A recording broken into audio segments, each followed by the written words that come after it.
I guess there's time for Q&A, and do you want that here or there, or does it matter? Right here? Okay. So, I'm happy to answer some questions. Yes, sir. Dan. John, I'm just wondering what your thoughts are as you contemplate the enormous growth projections over the next 2 decades on what the role of the planning department is in infrastructure development in the city. Well, great question. Did you all hear the question?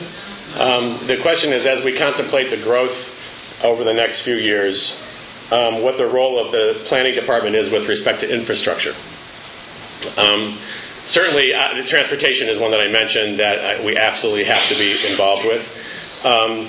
And I think that will continue to happen. And in fact, we're growing that function with us. I mean, I think it's critically important.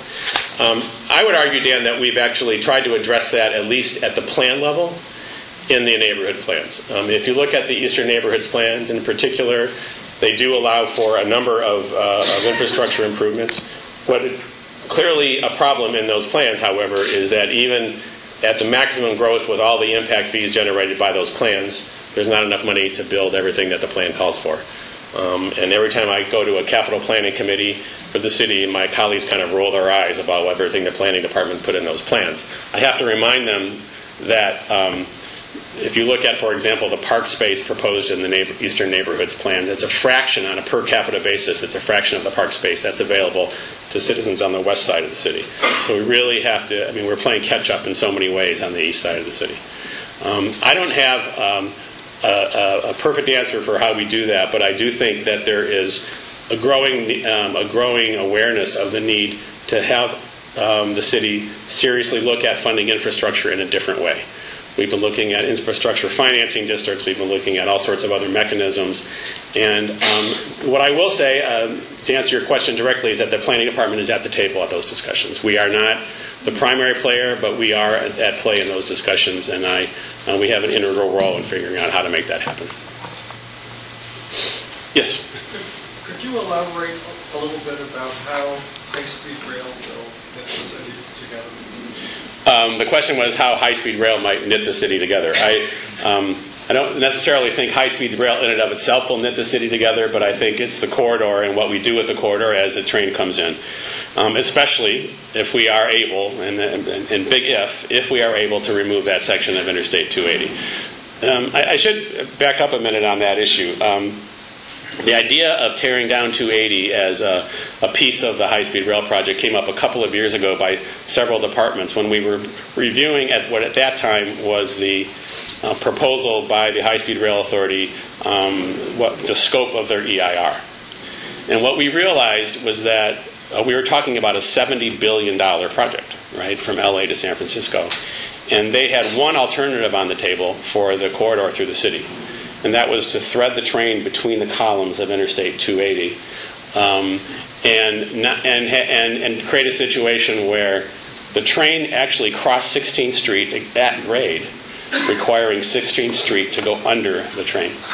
So the barrier between Mission Bay and the rest of the city would actually get worse in that scenario.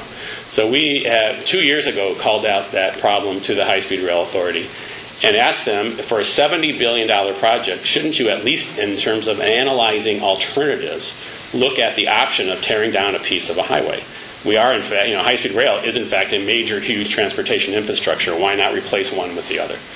That is really what I mean by connecting the city. But even if 280 doesn't come down, when we are talking about a project of that magnitude coming into the city, it seems to me we have to think about the land use implications, whether it's at stations, whether it's along the corridor, the urban design issues.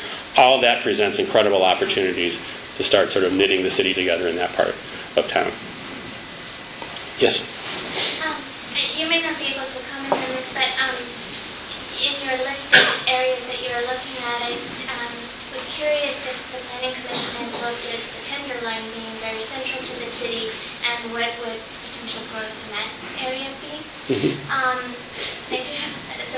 My other question would also be about, what is your process for looking at also the diversity of buildings architecturally that are built? You talked a bit about, not wanting to maintain an older look, but it seems like a lot of the new buildings that are being built all have a very particular style and they all look the same to me. So two-part question with you. Okay, so the two questions were, what about the Tenderloin, and does that represent a place for growth? And secondly, about the quality of the architecture that's being built, and everything, do I get this right? Everything from your standpoint kind of looks the same. There's sometimes reasons for that. But so first, with respect to the Tenderloin, on the one hand, the Tenderloin, I believe, is still the city's densest neighborhood in terms of units per acre. And the Tenderloin is also the largest historic district on the West Coast. If you look at the building stock of the Tenderloin, it's an extraordinary collection of buildings. And it is a kind of Parisian scale. And I actually, there are two things that are important, I think, about the Tenderloin. One is that the building stock be maintained, and secondly, that the population is not disrupted by growth and gentrification. I actually happen to believe that the Tenderloin represents an important part of the city's culture, and we should not be disrupting it any more than we need to. And I realize that there are huge social issues in the Tenderloin and all of the issues that happen there.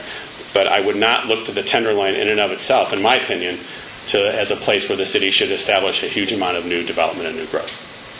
That doesn't mean there are not opportunities there in terms of new infill sites and new buildings that can be rehabilitated for different uses. But I think we have to do it very, very, very carefully. With respect to design, I mean, I really do kind of want to throw out a challenge to architects and owners and developers to do better. I actually believe strongly that we should be doing a contemporary architecture in the city that is cutting edge. I don't believe that that much of what we see is cutting edge. I think there's a lot of good infill buildings in the city. I think our design review processes, as I said earlier, have kept kind of the really bad stuff from happening. But I think we could do a lot better. And I think there are a lot of ways to do that. And I think we have started to understand and have a growing expertise on the department to have a dialogue around some of the details on some of the new buildings that can really help turn that around a little bit. Yes. Could you comment on recent efforts at CEQA reform and what role your department's playing? What's your opinion? So the question was about CEQA reform. Supervisor Weiner has proposed changes to the city's CEQA procedures that would establish some deadlines for that would establish some deadlines. It's a little bit complicated to get into here, but it basically it would establish deadlines for appeals and kind of streamline the appeal process with the intent of making it clear what the rules are for appealing CEQA decisions, and it would make several other changes as well. We are working hand in glove with the supervisor's office on those to try to see if there are other ways of meeting his goals or raising concerns about what we think there are might be unintended consequences of the legislation. But in general, the department generally supports the idea of, frankly, making it clearer. Right now, one of the problems with the city's procedures for CEQA is that some of them are simply undefined and not in the code. What this would do is establish deadlines for appeals, make it clear what the appeal period is, and I think just as importantly, substantially beef up notification requirements for all types of CEQA decisions, even for CAT-Xs, even for categorical exemptions. So it does a combination of those two things. So on the one hand, it says we have to provide notice. On the other hand, it says with that notice, there are certain deadlines for appeals. That's the fundamental issue that's being proposed right now. Yeah. What about the role of ballot measures in San Francisco planning? You know, looking back to Prop H on the waterfront, Prop M, and both the Giants and the 49ers went to the ballot.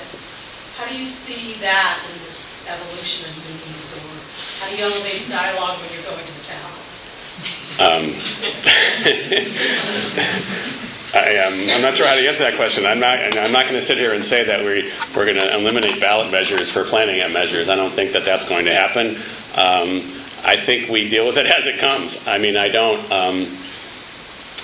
If I had my choice, I wouldn't put planning code provisions on the ballot, but that is a reality of life in California, right? I mean, it is part of the culture here.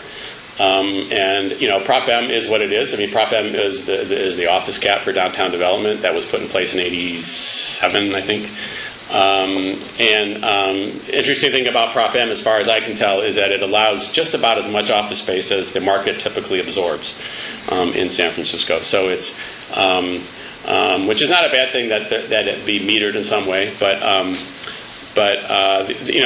there's any number of ballot issues that have come up over the years. I don't, in many ways, it is no different in my mind than the number of planning code changes that are made every year that we do not propose. Just to throw out another number, the planning code changes on average now once a week. There are over 50 pieces of planning code legislation introduced and adopted by the board every year. And as you can imagine, that drives the staff crazy because it's constantly changing under their feet. So it's, in my mind, it's that the ballot measures are in some way no different because so many of those changes that come up are proposed by board members or the mayor and sort of outside of our initial control anyway. Yeah. I was glad to hear that you said that open space is a very important part of the city's plan because, and so right now I know that the recreation open space element has not yet been adapted. And then when it was first presented, it didn't even have recreation as a part of the plan. So where are we now with regard to the adoption of a strategic plan for recreation and open space? So the question was about the recreation and open space element of the general plan, and I'll say I'm a bit embarrassed with all my staff in the room having not mentioned the general plan in my comments earlier. I'm sure I'll hear about that tomorrow. But the recreation and open space element of the general plan is one of the elements that that we have been working on over the last couple of years. There was it went initially to the Planning Commission probably close to a year ago now. And there was a lot of concern raised about some of the specific elements of that plan. We have had many discussions with some constituents since then, but what we've done is the Rec Park Department asked us to wait a few months to hold off on getting it done until they could do the work that they need to do in the sort of getting the ballot measure and everything that happened last year. So we are now restarting those conversations with Rec Park. My hope is that it will get to the Planning Commission for adoption. Is that a signal? My hope is that it'll get to the Planning Commission for adoption before the middle of the year. Okay, Tim. John, great presentation. Can you talk about what you see the role for SF Hope and what you see coming in the year or two ahead? Yeah, the SF Hope is the, or Hope SF, I guess, the housing authority sites, especially the two big ones, Potrero Hill and Sunnydale. Those are in process slowly. Those were two of the sites that I was implying when I talked about the large number of public sites that are in play. Those sites represent in total, I think, 4,000 units, something like that, Tim. 3,000 to 4,000 units in total. As other sites that have been owned by housing authorities across the country, and I had the great honor of working on a couple in Seattle when I was there, including the one, gosh, I'm suddenly losing the name. The one that's won all sorts of awards. It's just an amazing project. But those sites represent, first of all, an opportunity to completely upgrade public housing and to guarantee everyone a place to live who lives there today, but also diversify those neighborhoods economically and socially so that those neighborhoods are not only more diverse internally, but are much better connected to the city around them. That's the goal. I think if you look at the best examples of what was the Hope 6 program that George Bush eliminated in his wisdom, they are incredible examples of how those sites can be knit back into the community. The big issue that those sites have is the infrastructure costs and investment in that infrastructure. It is those sites have minimal street frontages, they have minimal utilities, and you're essentially starting from scratch. And building a street grid and connecting those sites to the city, especially with the severe topographies that exist on those sites, is a huge challenge. And I don't think it's been totally solved yet. But I do think that if we can pull it off, they represent amazing opportunities for those two neighborhoods in the city. Yes, sir. Yes. You mentioned that the design review process, has prevented bad buildings sort of, raise the floor. In your opinion, does the same process, has it prevented some great buildings here in San Francisco? Did you earlier that question? Has the design review process prevented great buildings? I think potentially yes.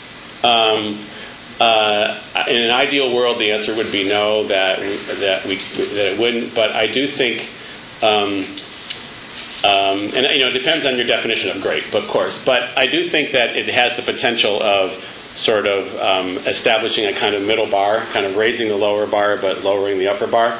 And if I could talk about my history a minute, that was particularly an issue in Seattle, where the Seattle process is very different than it is here. The Planning Commission has no project authority, but there are neighborhood-based design review boards that review all mixed-use projects in the city. And it became very evident to me over about a 5 or 6 year period that there was this extraordinarily similar set of buildings that were popping up all over the city because project sponsors realized that they knew what the boards wanted. And so I do think there is that threat. However, I do think that we are getting better at figuring out how to loosen up the upper bar, so to speak, and allow some creativity to enter into the process. But I will say I'm very, very concerned about the character of some contemporary buildings. I really do, and I'll thank John King for this, who's in the audience. I really am concerned that all glass buildings, unless done incredibly well, don't work very well in San Francisco. And I do think it has to do with that texture that I'm talking about and the kind of quality of the environment and the light in this town. So I am convinced that there are some great examples out there of buildings that are cutting edge, that have multiple materials and really have forms that work in the city. It's a little more challenging when you're talking about a high-rise, but I do think that there are ways to do it, and there's some great examples out there. So my hope is that we can kind of evolve in our own thinking and making sure that that upper bar doesn't get too strong and we can loosen it up a little bit. Let's go to the back of the room. Yes. Hey. The trend you described of more people moving towards cities and San Francisco not building enough housing to match where they're coming, sort of wondering what you see that resulting in terms of who can afford to live here, and then what you would change in the planning process to address that. Well, it's a loaded question in some ways. There's the question is, does the number of people moving here, how does that affect the cost of housing, and what do we do about it? Is that a good paraphrase of your question? We have now entitled, if you count the large redevelopment sites at Treasure Island and the Shipyard and also Park Merced, there are over 40,000 units of housing entitled in the city right now. There are about, I think, something between 4,000 and 5,000 units under construction of that 45,000. So I don't think the issue is whether we should approve more projects. There are plenty of projects that are out there that could move forward, but it all has to do with financing. It has to do with capital availability. It has to do with other things that, to be honest, are outside of the control of the planning department.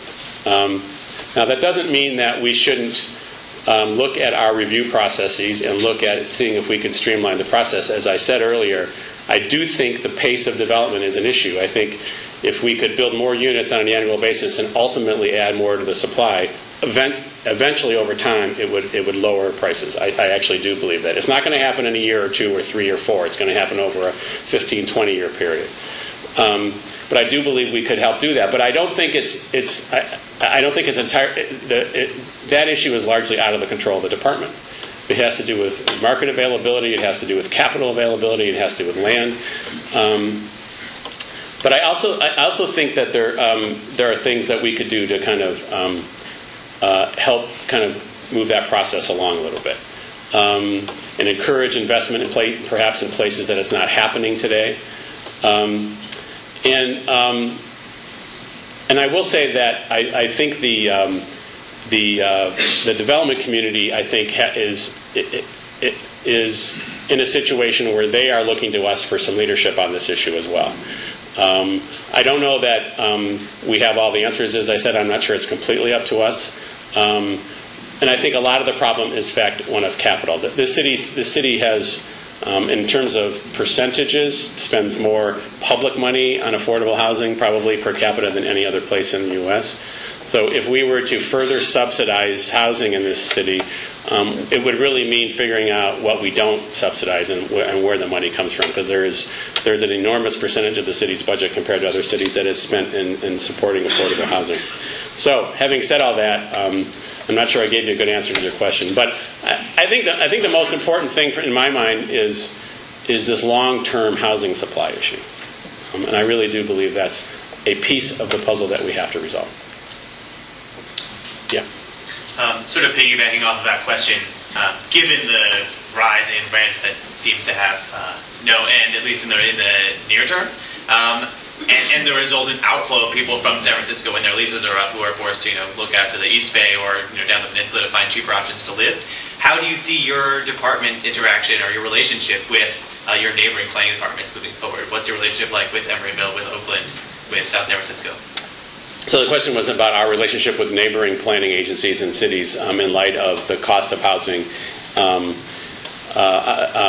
It's a great question in a couple of ways. One, I think we have not done a good job, the region as a whole, not just San Francisco, we have not done a good job in kind of collectively planning for the region, right? And we are trying to do that, taking some baby steps in that direction with SB 375, which you may know requires this thing called a sustainable community strategy, which requires us for the first time to merge our transportation and land use plans. I believe that is a small baby step, especially compared to what other states have done with regard to growth management and all those sorts of things. But the issue that we have put on the table with that particular effort is that it's not just about land use, it's not just about numbers of housing units and numbers of jobs and transportation, it's about affordable housing. My biggest frustration with respect to the region on this issue is that affordable housing is a regional issue. It should not be a city issue. It's not just San Francisco and Oakland and San Jose that should be concerned about affordable housing. It is this entire region. And frankly, up to now, it hasn't been. And so we have repeatedly made that point to our regional partners at ABAG and MTC and the other cities in the region. And I think we're making small steps in that direction to have them connect some of the regional transportation plans with affordable housing. But we have a long ways to go. But I will say that just in the 5 years I've been here, there has been a growing understanding of the need to work together regionally that really wasn't happening very much before. Yes, sir.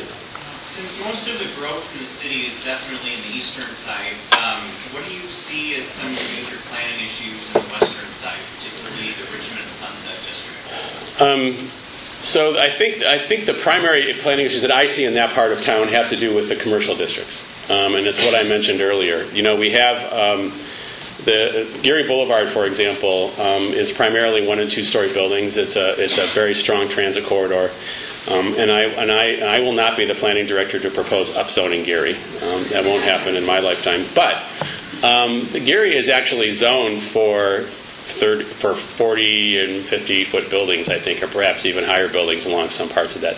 And I actually think that one of the things we could do in the neighborhood commercial strategy that I'm talking about, that we're working on with the mayor's office, is to understand a little better what it would take to invest in some of those neighborhoods and those corridors, not only to accept growth, I think those corridors could accept some of the city's growth, but also to invest in those neighborhoods and actually see some additional investment in support of those neighborhoods. I think there's some things that could happen. I'd like to understand why it's not happening, frankly, because clearly it's zoned for it, and clearly it could happen there.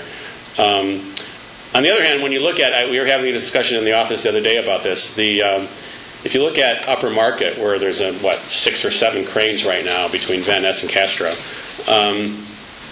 even Market Street, with all the transit and all of the activity and the recent plans, it's taken till now for that part of Market Street to develop to kind of a higher density. So I think these things take time. I think there is a kind of natural progression of growth in a city where certain areas become developed and then it continues outward. But I would like to, frankly, understand a little more from the development community why some of those other parts of the city haven't seen more attention and investment. I don't fully know the answer to that right now. The fog may have something to do with it. You're absolutely right. Yes, sir. How do you account for that growth between Van Ness and the Castro? How do we account for the growth along Market Street? Yeah, I'm assuming it's the deck and what I call invasion. Excuse me? I've assumed it's part of the tech development, or high-tech development.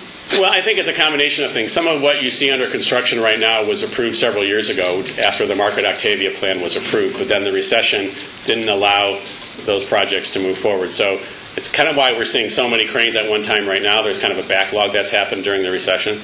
But yes, some of it is housing to accommodate new workers in the city that have moved in. There's just one more question. At Octavia, where the highway comes through there, I don't know why, was that 280? Because there's that was the central corridor, you mean? That was the central freeway that was taken down. Because there's a wonderful what I call green sward there. Sure. Right on the north side, it's right at the edge of the 1700 block there. And it's been with it. You mean Octavia Boulevard? Yeah. Yeah. It's been with a chain link fence right there. It's near the Mint, and it's near the Gay Center and stuff on the other side, in the 1800 block. Right. Anyway, I've been noticing, all of a sudden there's a sign there, Canon somebody. But no, I've been studying this stuff, and frequently people don't post what's going on. Mm-hmm. Like in 973 Market, where there's a wonderful Schultz building from 1908 or something that's described as Byzantine architecture. There's no sign that that's being preserved. It should be ahead. I think it is a historic preservation. Mm-hmm. But it's kind of frustrating because a lot of these builders are not putting up interesting signage, or they make it so I know they can see it. Or is there I'm sorry, I guess it's rudimentary for all these people here. But is there a regulation about that? About posting signs about what is being... It's hard to get the information on some of these, how high it's going to be, residential housing. Well, there's certainly a requirement that they post it before the approval. I think after... See, that's the thing. Yeah. All of a sudden, this isn't even... It's a wonderful piece of land. I feel that if they build there, it's going to be kind of disastrous because it's already risky for pedestrians. I mean, I will say that there was many years of planning for those parcels along Octavia Boulevard. And those are parcels that opened up when the freeway was taken down. And there were many years of planning. The neighborhood was very integrally involved in that process. So all of the projects that are proposed for those areas that are now chain link fenced are projects that have been known in the community for a very long time. And it's just the economic climate that hasn't allowed them to move forward until now. But several of them are moving forward in the next couple of years. Thank you. Yes, Oz, in the back. John, what's happened with the air quality? What's happening with Bakma? Can you still hear me okay? There was a court decision that kind of threw out their initial findings.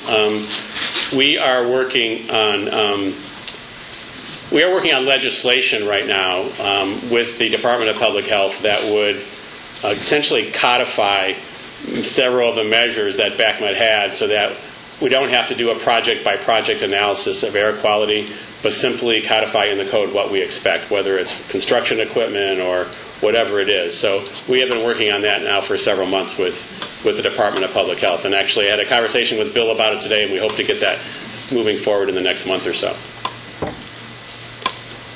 Yes? You mentioned sort of these issues that are kind of get expressed as planning or questions, but that are tangential, right? Like who's hiring who or whatever. And that you'd rather they not get expressed that way. I don't know, how do you see that playing out? You can go to the meetings and Mongers are all just going to say, yeah, sure, we didn't really mean that, we're just talking. No, of course not, that's not I think, the question is how you kind of keep the peripheral issues out of the discussion. Look, I'm not going to sit here and say that we're suddenly going to have this great sort of discussions and debates that are solely focused on planning issues. I think the best way to do that, as I said, is to front load the conversation, though. I mean, I think we should have the conversation about planning issues like we are doing in the Central Corridor, like we did in the neighborhood plans, so that we're not necessarily fighting over every single development project that comes up, but we're fighting over what the zoning should be, where the city should grow, what the design characteristics of buildings should be ahead of time.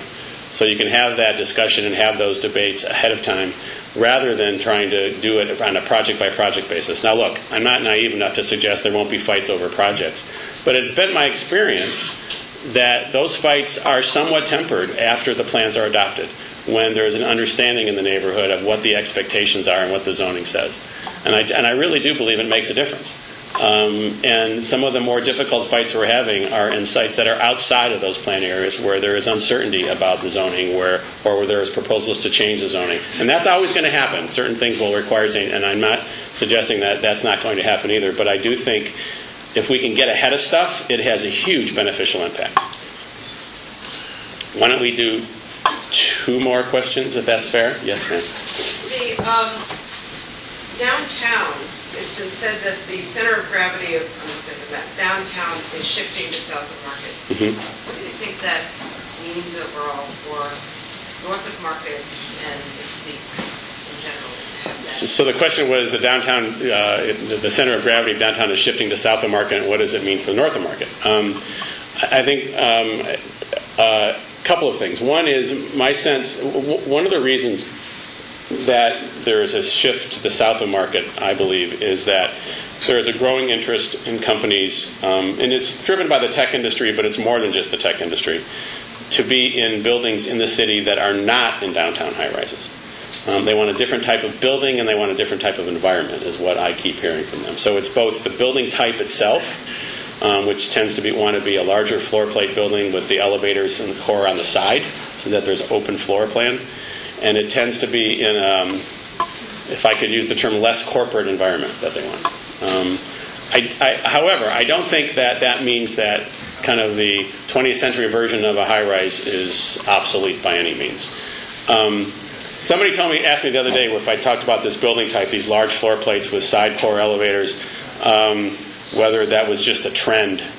And one of the things that, if you think about it, what that building type is essentially a 21st century version of a 19th century warehouse, which is some of the most adaptable building types that we've ever built, right? That's what Soho is about. They've been used for everything from art galleries to housing to offices to just about anything. So in some ways, I think it's a more sustainable building type. A traditional, a 20th century office building with a core in the center is a very hard building type to reuse. Now, Haas is doing that right now with the old AAA building.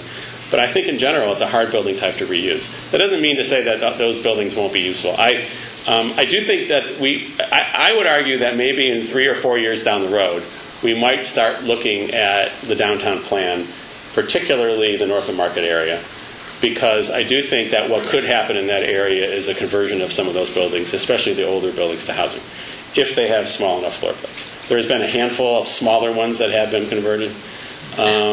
But I do think certainly the office center of gravity, if I could call it that, has shifted. And that shift was actually predicted and called out in the 1985 downtown plan, that the center of gravity should shift to the Transbay Terminal. So you're putting the density exactly where the transportation is. And that's exactly what's happening.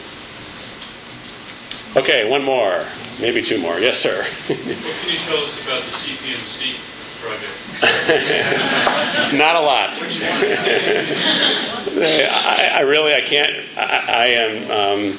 I can't tell you any much more than what you read in the paper. That they are continuing negotiations. They are looking at different options, and I don't know much beyond that at this point.